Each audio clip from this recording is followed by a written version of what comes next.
সোমবার শেষ দিনে সারা দেশে মোট মনোনয়নপত্র জমা পড়েছে ২,৫৮২টি।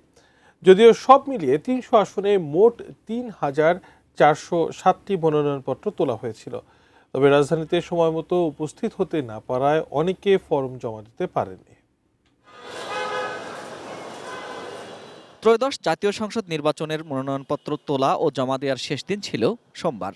রাজধানীর নির্বাচন ভবন ও সেগুনবাগিচায় ঢাকা বিভাগীয় কমিশনারের কার্যালয়ে সকাল থেকেই উপস্থিত হতে থাকেন ঢাকার আসনগুলোর প্রার্থী ও তাদের প্রতিনিধিরা।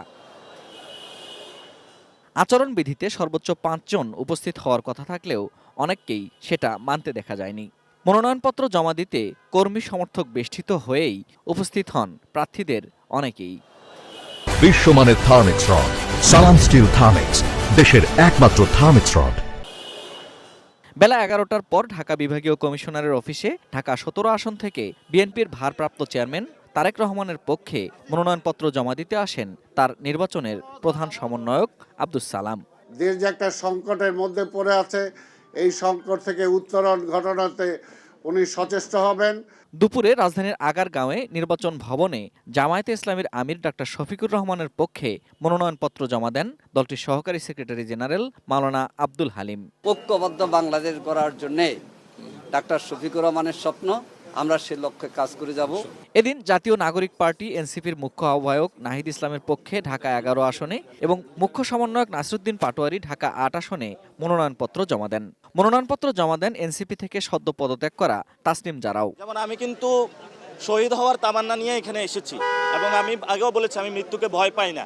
ঢাকা ১৮ আসন থেকে বিএনপির প্রার্থী এস এম জাহাঙ্গীর, ঢাকা ১৪ থেকে জামায়াতে ইসলামীর মীর আহমদ বিন কাশেম, বিপ্লবী ওয়ার্কার্স পার্টির সাধারণ সম্পাদক সাইফুল ইসলাম ছাড়াও বাম দলের প্রার্থীরা, বিএনপির মনোনয়ন বঞ্চিত হয়ে স্বতন্ত্র প্রার্থী এবং অন্যান্য স্বতন্ত্র প্রার্থীরাও মনোনয়নপত্র জমা দেন।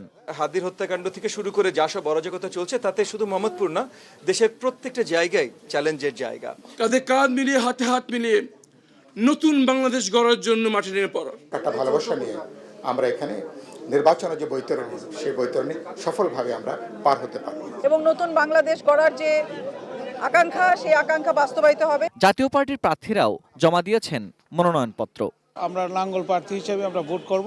এদিকে সময়মতো উপস্থিত হতে না পেরে মনোনয়নপত্র জমা দিতে পারেননি কয়েকজন প্রার্থী। তারা রিটার্নিং কর্মকর্তার বিরুদ্ধে ক্ষোভ প্রকাশ করেন।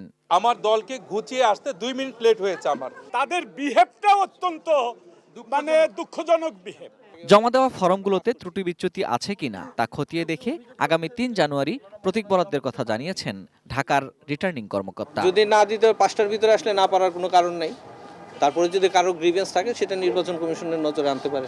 3 তারিখে আমরা বাছাইয়ের জন্য দিয়েছি। তারপরে বাছাই হওয়ার পরে আমরা বৈধ মনোনয়নপত্র কতটি হবে সেটি আমরা বলব। Ferdous Rahman, ATN news, Dhaka.